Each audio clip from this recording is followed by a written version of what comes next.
C'est parti. Ah ouais, on peut enlever l'écran, là. Ça part plus. Voilà, bonjour et bienvenue à cette séance de présentation du métier de mécanicienne d'automobile. C'est une information un peu générale sur notre filière de formation ici à l'ETML.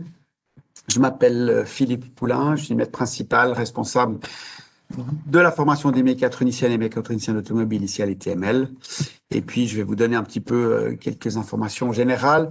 La première information, c'est que quand on choisit un métier, quand on choisit un lieu de formation, on entre aussi dans un univers, un nouvel univers.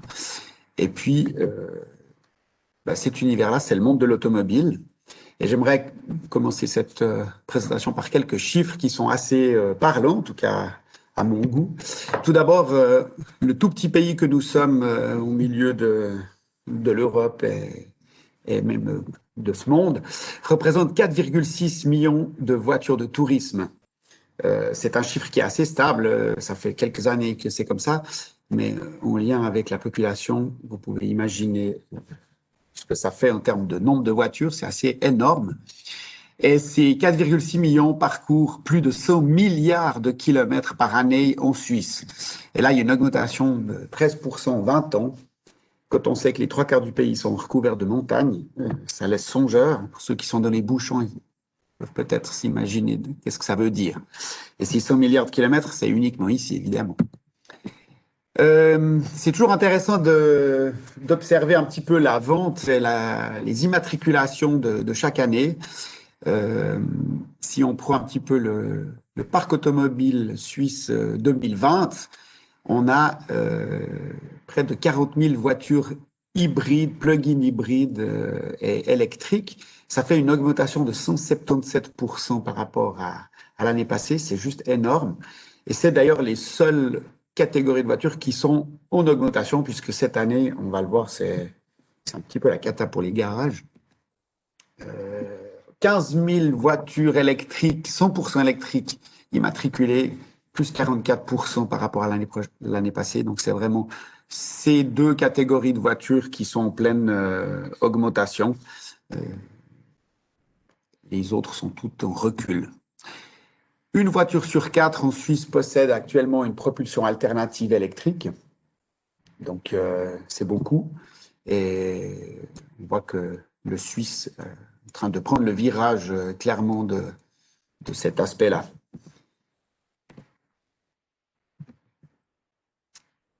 Pour s'occuper de tout ce parc, de ces 4,6 millions de voitures, on a plus de 5 000 garages, ce qui représente presque 40 000 collaboratrices et collaborateurs. C'est aussi des places de travail, et puis évidemment pour nos jeunes qui pensent pour démarrer une formation dans le secteur, eh bien c'est tout ça d'employeurs à disposition.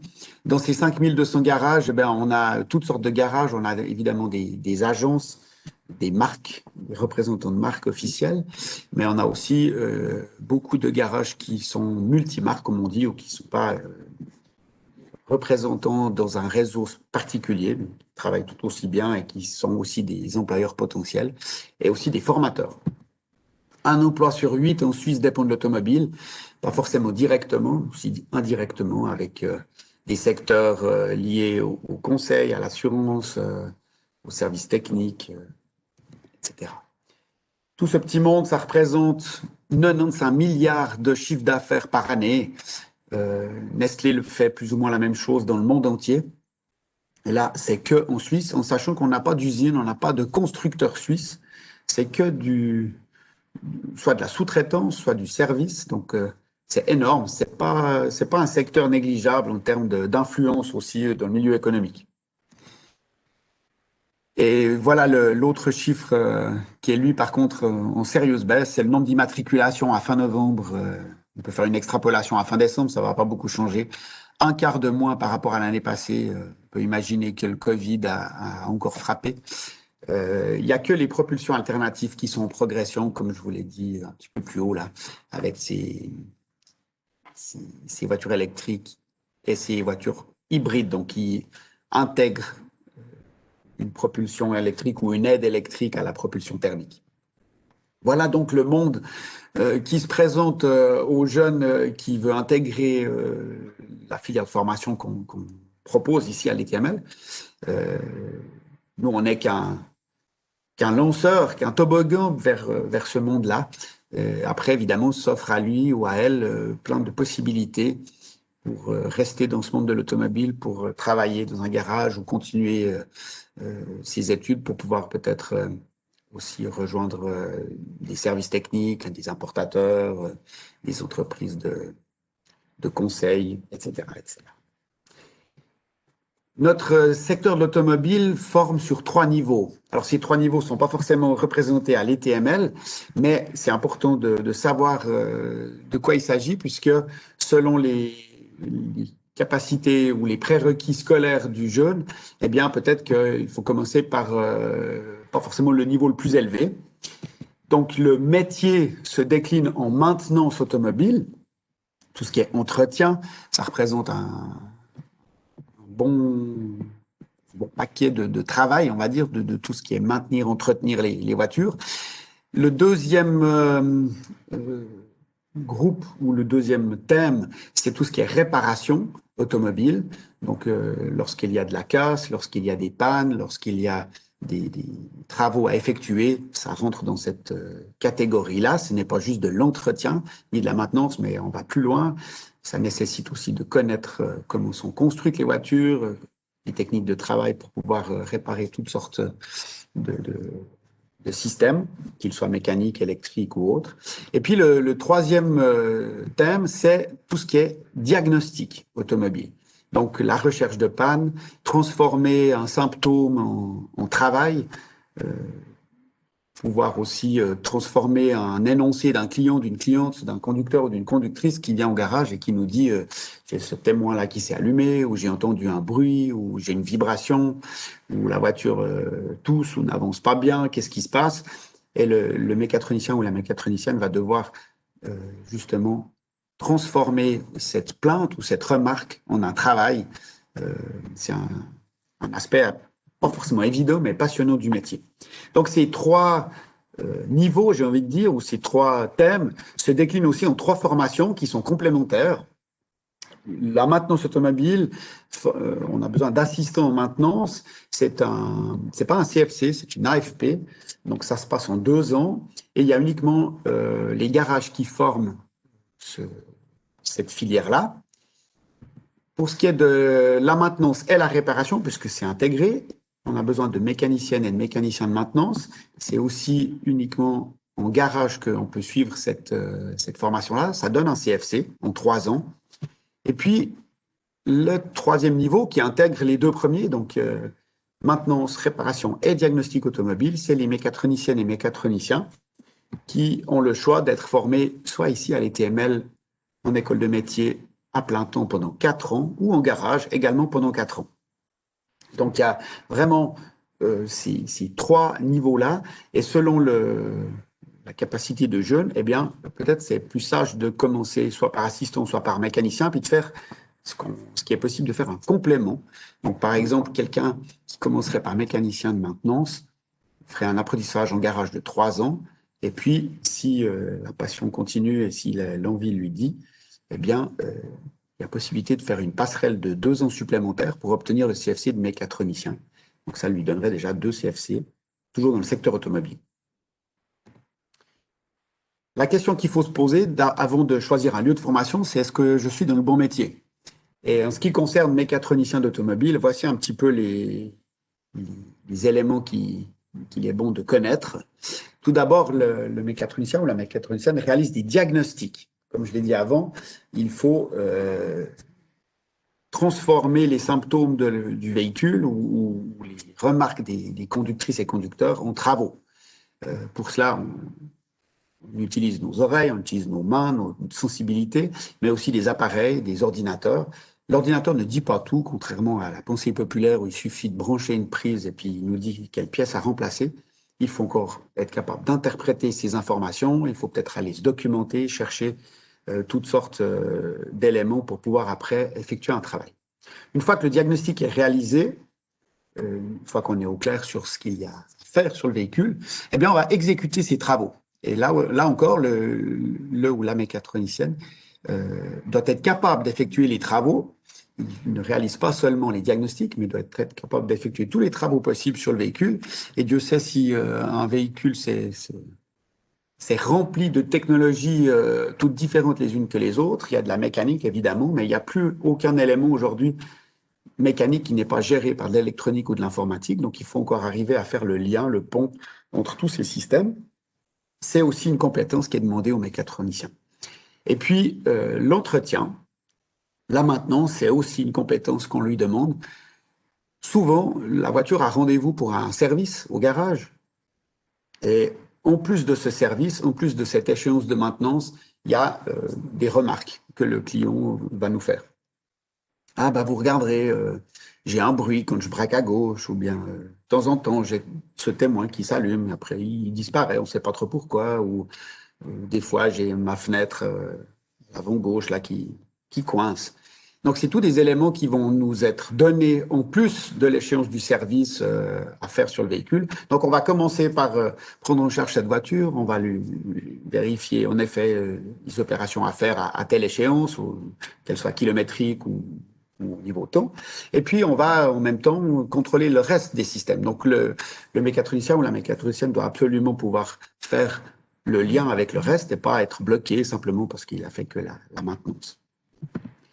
Donc, on a besoin de connaissances en informatique, on a besoin de connaissances en électronique, évidemment en mécanique. Tous ces éléments sont présents dans les voitures actuelles et même si je continue avec les voitures électriques, il y a évidemment un nouveau secteur qui s'ouvre à nous puisque c'est maintenant du courant fort, c'est beaucoup d'énergie à bord, mais il y a toujours de l'électronique et de l'informatique à bord, et puis de la mécanique, évidemment, puisque la base du véhicule, elle n'a pas vraiment changé.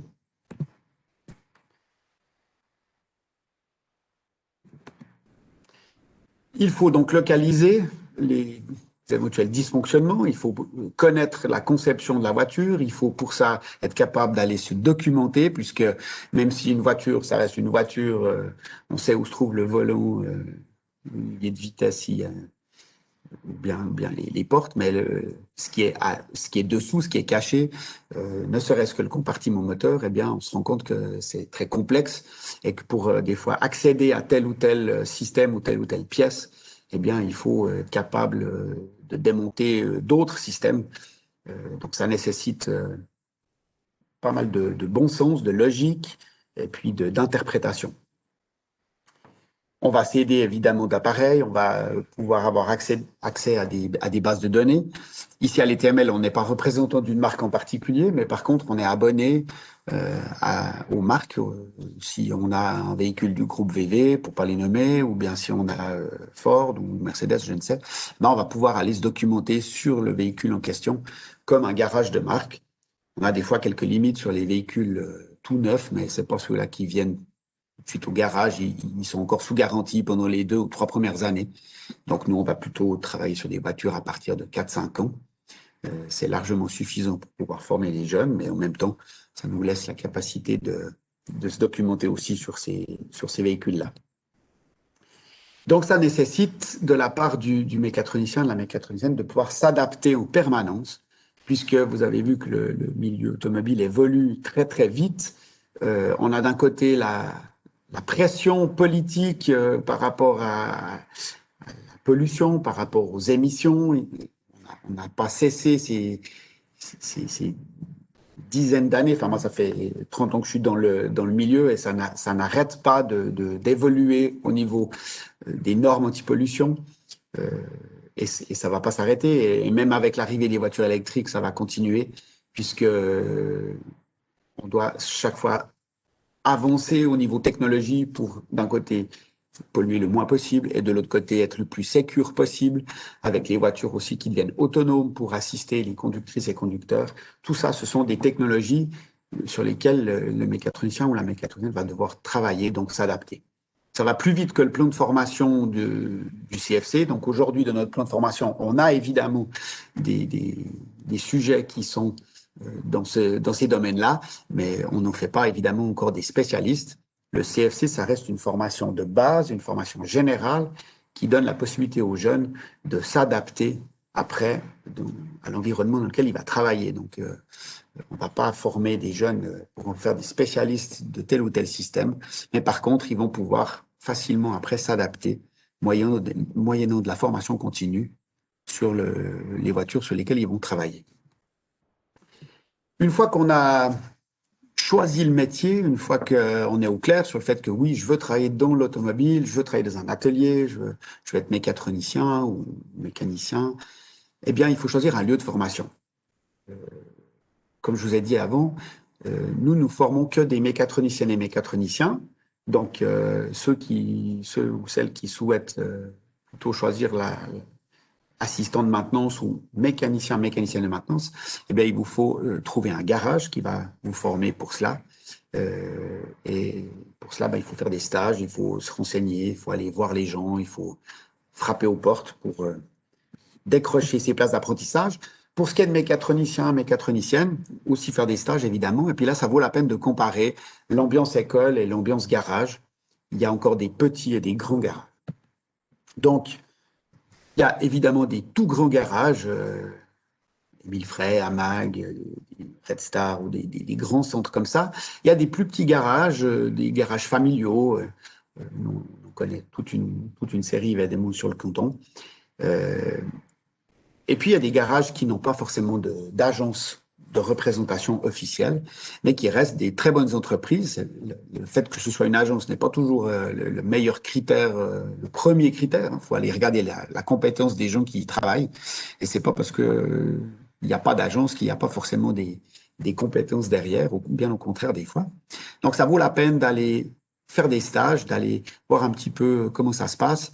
L'ambiance locale est très importante pour le jeune, pour qu'il s'y sente bien. C'est quand même 4 ans d'apprentissage. Ça peut être long si l'ambiance de travail, si le climat qui règne dans l'entreprise ne lui convient pas. C'est la même chose d'ailleurs pour nous ici à l'école des métiers. On reste une école, même si c'est une école de métier. On essaie de faire cette transition entre la scolarité obligatoire qui a duré quasiment 11 ans et puis après la carrière professionnelle qui va durer tout le reste de la vie. L'école des métiers se place un peu là au milieu. Et c'est pas donné qu'un jeune à 16-17 ans ait envie de continuer encore 4 ans dans une école. Et la même chose pour un autre jeune, c'est pas évident qu'à 16-17 ans, il puisse rentrer dans une entreprise et soit un petit peu en large minorité face au monde d'adultes. Il y en a qui sont prêts à le faire, et il faudrait pas leur mettre une année de plus d'école, puis il y en a d'autres au contraire, c'est l'inverse. C'est peut-être trop tôt d'aller en entreprise. Moi, je peux pas le décider à leur place. Les parents non plus d'ailleurs. Je pense que il faut les aider à faire des stages, à trouver des endroits. Il faut pas hésiter à comparer. Et c'est pour ça que ici aussi à l'école, on offre des stages. Si vous vous connectez au site internet www.itml.ch, vous avez la possibilité de voir les dates à disposition. En ce qui concerne l'automobile, on a encore toute une série de stages ces prochaines semaines jusqu'à fin janvier.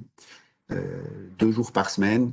Comme ça, ils peuvent découvrir l'école des métiers, découvrir aussi un petit peu les travaux qu'on va leur confier, comment est-ce qu'on va s'organiser pour cela.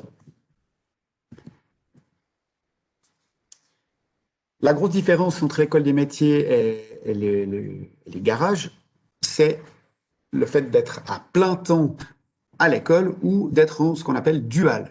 Alors ici, à l'école des métiers, on est à plein temps. Ça veut dire que on est en même temps école, on est en même temps employeur, on est en même temps formateur. Ça veut dire que ils suivent les cours théoriques de connaissances professionnelles et de connaissances générales liées au CFC, comme ils suivent la pratique aussi ici même à la rue de Sébeillon 12, ici à l'école des métiers. Donc on a des ateliers. Pour ce qui est de la section automobile, 5 ateliers, et ils vont tourner dans ces ateliers comme des stages, en fait, qui durent 6 semaines, avec des thématiques, des fois différentes, qui vont évoluer sur les 4 ans. Alors qu'au dual, eh bien, toute la pratique se fera en entreprise, à raison de 3 jours et demi par semaine, et la théorie, les connaissances professionnelles et l'enseignement de la culture générale sera fait à Leipzig, à l'école professionnelle. C'est un petit peu plus loin, ici, à la rue de Genève. C'est pas très loin de l'école des métiers.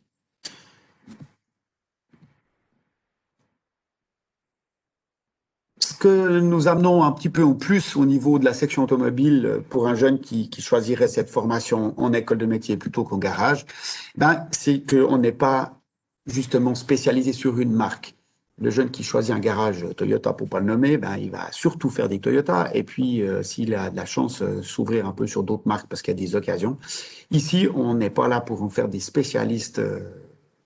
On n'est pas tributaire du travail qui vient là. On va choisir vraiment de pouvoir couvrir au maximum le plan de formation. Évidemment, en théorie, ben, ça, il n'y a pas de souci, mais en pratique, ça me paraît super important qu'on puisse prendre le temps de creuser tous les sujets. On a un garage aussi ici dans le cadre de la section avec une clientèle extérieure, donc comme un garage business, j'ai envie de dire, sauf que nous, on ne fait pas de business, on fait de la formation, même si on fait des factures sur les travaux que nous effectuons avec les jeunes. Et du coup, ils vont pouvoir aussi se faire la main dans des conditions le plus proches de la réalité. On reste une école, on reste avec des horaires, des conditions de travail qui sont de l'école. Mais par contre, les travaux qui vont être effectués, ben, ils vont se rendre compte qu'il y a un client derrière, il y a une cliente derrière avec des attentes, avec une qualité, avec une sécurité où là, il n'y a pas, on peut pas tricher, on peut pas passer outre. Ça va être le critère numéro un. On essaye aussi de leur donner une formation la plus globale possible sur les voitures, avec notamment ça concerne les quatrièmes années, ils vont passer une journée sur le centre TCS pour faire des essais dynamiques de véhicules, pour pouvoir essayer de passer de la théorie à la pratique entre ce qu'ils auront étudié sur les systèmes, notamment d'assistance, comme l'ESP, comme la gestion de la suspension, la géométrie, tout ce qui est lié au freinage, de pouvoir voir comment le véhicule se comporte, comme il devrait se comporter, puis comme il se comporte quand il y a un problème. On va pouvoir le faire dans un cadre tout à fait sécure avec le TCS qui nous organise cette journée. C'est quelque chose de vraiment chouette, ce qui est vraiment un plus. Évidemment, on va essayer de les motiver à aller plus loin, à leur donner le goût de la formation continue, que ce soit par la voie pratique avec le brevet fédéral de diagnosticien ou de réceptionniste ou de chef d'atelier, mais aussi pour ceux qui feraient encore une maturité professionnelle, qu'elle soit intégrée aux 4 ans d'apprentissage ou qu'elle se fasse en une année après le CFC, de pouvoir rejoindre une haute école, notamment l'école d'ingénieurs automobiles de Bienne, qui forme des ingénieurs en automobile. On travaille avec beaucoup de partenaires et de fournisseurs et on essaie d'organiser des visites aussi au sein de ces entreprises-là pour leur ouvrir un maximum de connaissances et leur ouvrir l'esprit aussi à ce qui existe.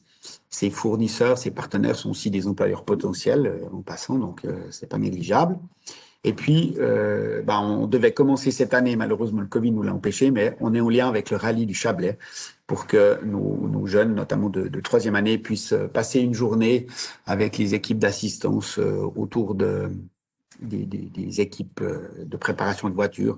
Ça leur donne aussi un autre angle. C'est souvent des fois le premier angle avec lequel ils sont intéressés par l'automobile, puis après, on se rend compte qu'il n'y a pas que le sport automobile dans la vie, mais il y a aussi d'autres travaux. Mais en l'occurrence, là, ils pourront le voir de près. Donc, c'est autour de fin mai. On est déjà en contact avec eux pour mai 2021, en espérant que le Covid ne nous fasse pas des surprises d'ici là. Là aussi, on organise des visites. Alors, pour la première fois cette année, et puis là, ça sera à nouveau pas le cas en 2021, et on va au Salon de l'Auto une journée. Il y a tout un parcours technique qui est organisé pour tous les apprentis de Suisse au niveau du secteur automobile par l'UPSA, donc l'Union professionnelle suisse de l'automobile, avec ses partenaires, ses sponsors. L'idée, c'est vraiment que nos jeunes puissent se faire une idée du monde automobile. Et pour ça, Genève est un bon rendez-vous, mais là, on est mal parti pour 2021, puisque ça a été annulé. On verra si ça reviendra sur une forme ou une autre. Ça, c'est justement le centre TCS de Cossonay qui nous accueille. Et puis, l'année passée, on était en contact avec l'EPFL qui a monté une équipe de course où ils ont développé leur propre voiture de course. Et ils avaient besoin d'un soutien logistique. Et là aussi, le Covid nous a un petit peu mis des bâtons dans les roues. On espère que ça puisse reprendre pour que nos jeunes puissent se frotter un petit peu à d'autres jeunes un peu plus âgés, soit, mais d'autres jeunes qui sont un bout plus loin de leurs études, et puis leur donner le goût d'aller plus loin, leur donner d'autres perspectives aussi au niveau technique, en passant par les PFL qui développent qui a cette formule étudiante. On a un gros partenaire qui est le Swiss Automotive Group, qui organise avec tous ses fournisseurs une journée ou 2 journées d'exposition.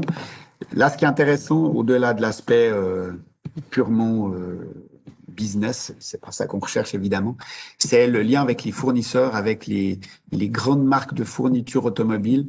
Et là, c'est pas des marques de voitures, mais c'est des marques de pièces, c'est des fournisseurs de pièces avec lesquels on travaille. Et c'est intéressant d'avoir des discussions avec les représentants techniques qui sont sur ces stands. Il y a toutes sortes de découvertes techniques pour nos jeunes. Donc ça, c'est aussi un événement qu'on aime bien participer. On est en lien aussi avec Motorex, qui est fabricant, en tout cas metteur au point de lubrifiants et d'huile, en particulier pour le secteur automobile, mais pas que, qui est à Langenthal. On va les visiter chaque année. Et là, on a carrément un cours de tribologie qui est donné par une des personnes de Motorex. Il nous accueille les bras grands ouverts. Et tout au long de l'année aussi, on a beaucoup de soutien technique. Les huiles, la lubrification en général, c'est un métier en soi. C'est clair que nous, on y est confrontés en plein et on peut. Il suffit pas de mettre n'importe quelle huile dans n'importe quel moteur ou quelle boîte à vitesse. C'est tout un thème, pas simple d'ailleurs. Et Motorex joue vraiment le jeu de la formation, du soutien à la formation, et on apprécie tout particulièrement de travailler avec eux. Et puis le rallye du Chablais, comme je vous ai dit avant, voilà, on aurait dû le faire pour la première fois en mai 2020, ça a été annulé, donc on espère que ça sera mai 2021 pour la suite. Quelques mots sur les autres formations enseignées à l'ETML, donc mécatronicien évidemment, puisque je suis là pour vous le présenter, mais sachez qu'il y a d'autres métiers, polymécanicien, polymécanicienne, automaticien, automaticienne, les électroniciens, les électroniciennes, les informaticiens, informaticiennes, les métiers du bois avec les menuisiers, menuisières et ébénistes. Donc, toutes ces filières travaillent en parallèle ici à l'ETML et organisent aussi évidemment des présentations métiers, des stages. Donc, passez par le site internet ou appelez notre secrétariat pour pouvoir avoir plus d'informations selon les choix et les désirs de vos jeunes. On a donc 3 filières, ou en tout cas deux plus une, qu'on propose pour nos jeunes. Donc la filière CFC en 4 ans, à laquelle on peut rajouter une année pour obtenir une maturité professionnelle. Une année à plein temps où ils vont faire que la matu, c'est comme un gymnase en accéléré, si vous voulez. Et cette maturité professionnelle, on peut aussi la suivre en intégré. Ça nécessite évidemment plus de travail et quelques sacrifices de la part du jeune qui le fait, mais au moins ça se fait en 4 ans. La maturité professionnelle va donner le ticket d'entrée en HES, quelle qu'elle soit. Donc ça ne permet pas d'aller directement à l'EPFL ou d'aller à l'université, mais ça permet d'aller en haute école, en école d'ingénieur, donc que ce soit à Yverdon, suivant les filières d'électronique ou de communication et autres, ou bien automobile, comme je l'ai dit, avec Bienne. Il y a aussi Genève qui a une école d'ingénieur, il y a Chaux-de-Fonds, enfin, etc. Une semaine type ici à l'ETML se présente comme ça. Donc, on a à peu près 3 jours et demi en moyenne de pratique, donc d'atelier ici à l'école, plus 1 jour et demi de connaissances professionnelles et de culture générale.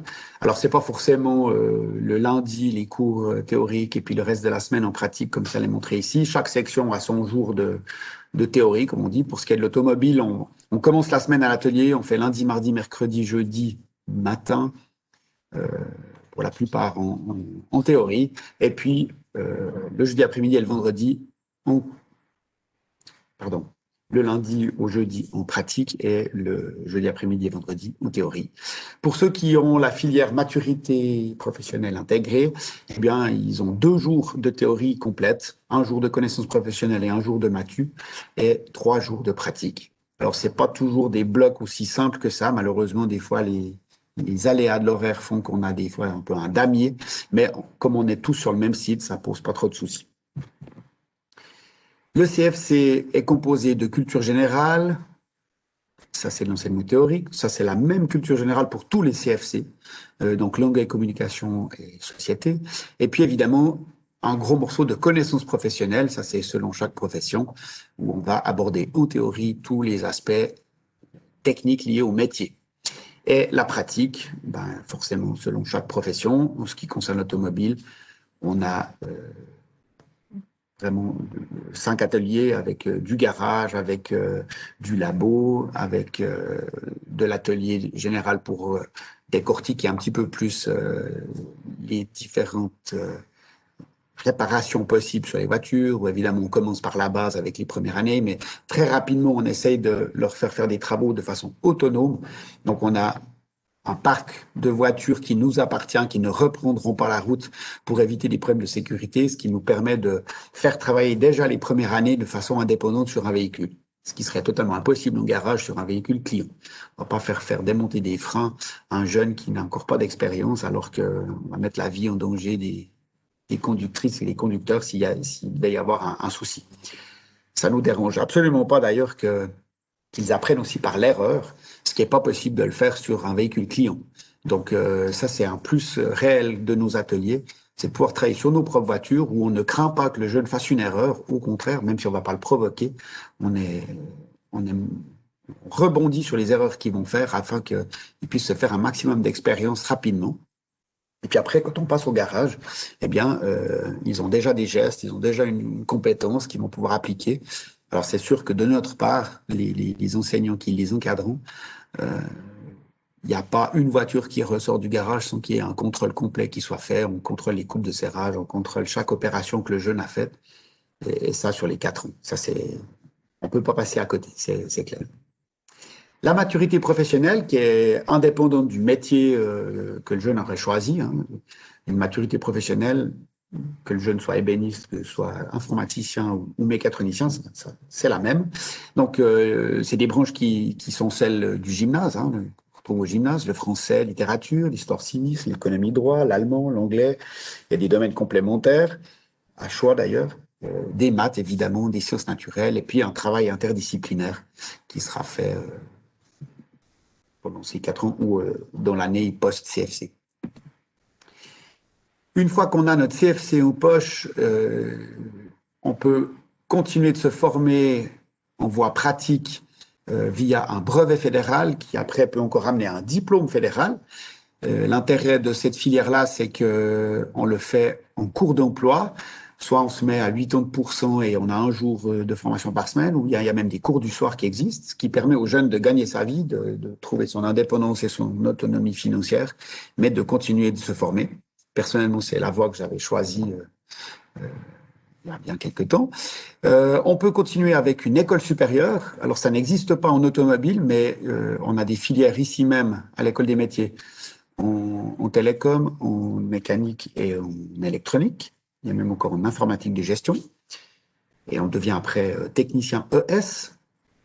Et puis, après un CFC, on peut faire évidemment une maturité professionnelle ou pour les plus âgés, un examen d'admission pour rejoindre une haute école, une HES, pour faire un bachelor et puis peut-être encore un master. Donc, l'automobile fournit évidemment des ingénieurs pour la Suisse, même si on n'a pas de constructeur. On a énormément d'entreprises sous-traitantes pour le domaine automobile. On est les champions de la sous-traitance en Suisse pour ça et on a besoin d'ingénieurs. Mais on a aussi besoin d'ingénieurs automobiles en lien avec le parc automobile suisse, avec les services des automobiles, donc tout ce qui organise les expertises, avec les compagnies d'assurance qui ont aussi besoin d'experts pour, par exemple, les accidents ou bien pour des problèmes liés à de la fiabilité. Les services techniques des importateurs aussi engagent des ingénieurs automobiles.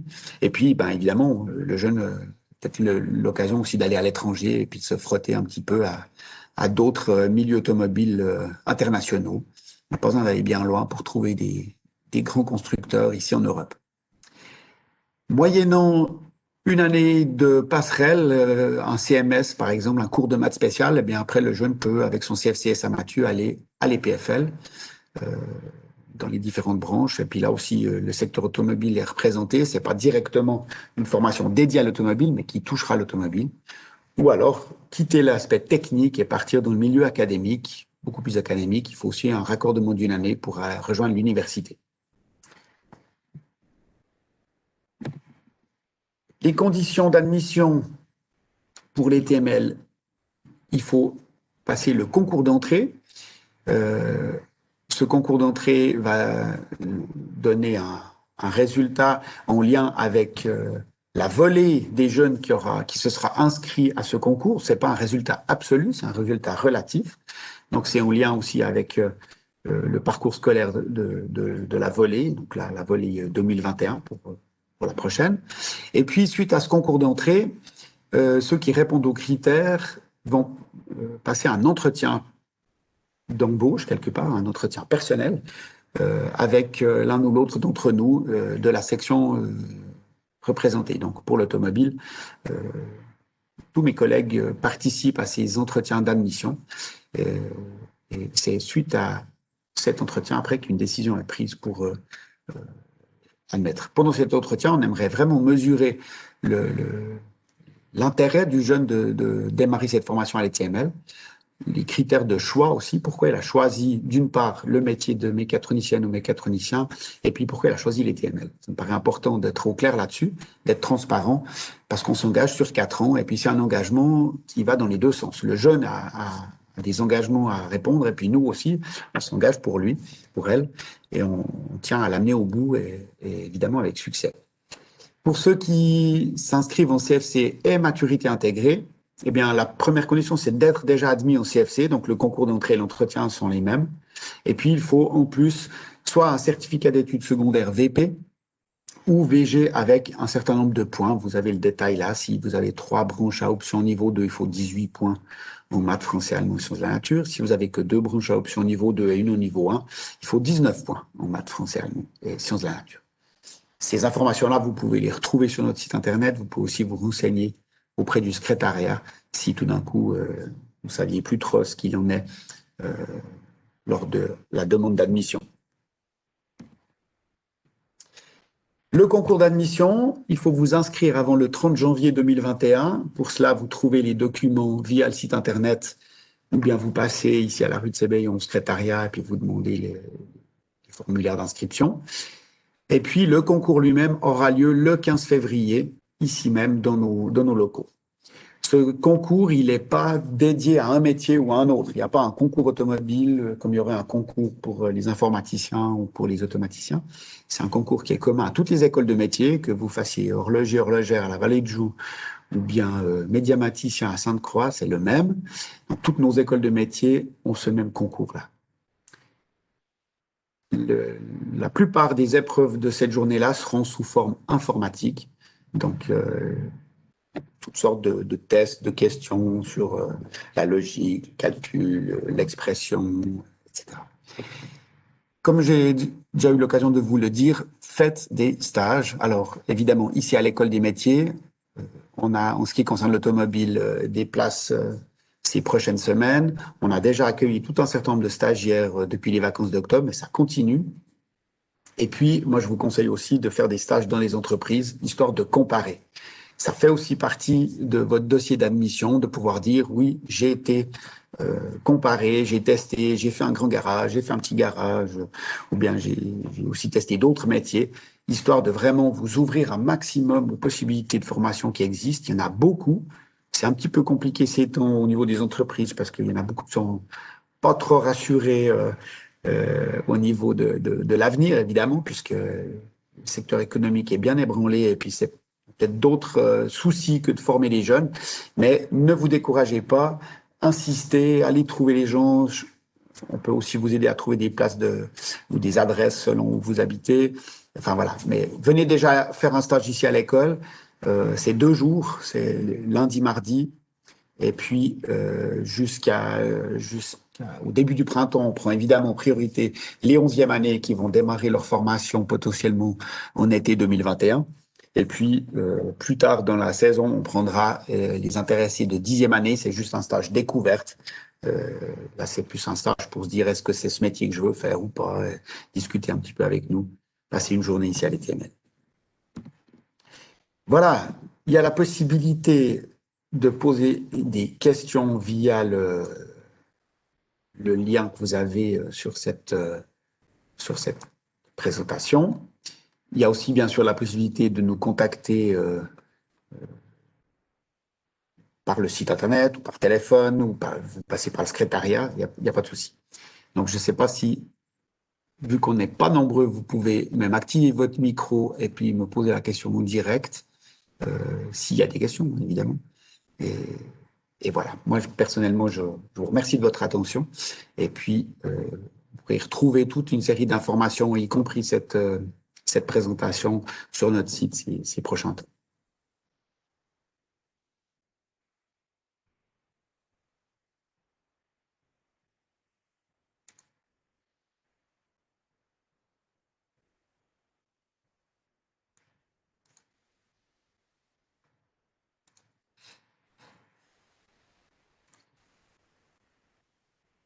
S'il n'y a pas de questions, ben moi je vous souhaite une très bonne journée, un très bon week-end. Et puis, n'hésitez pas à nous contacter ou à passer même à l'école, le cas échéant. Bonne journée.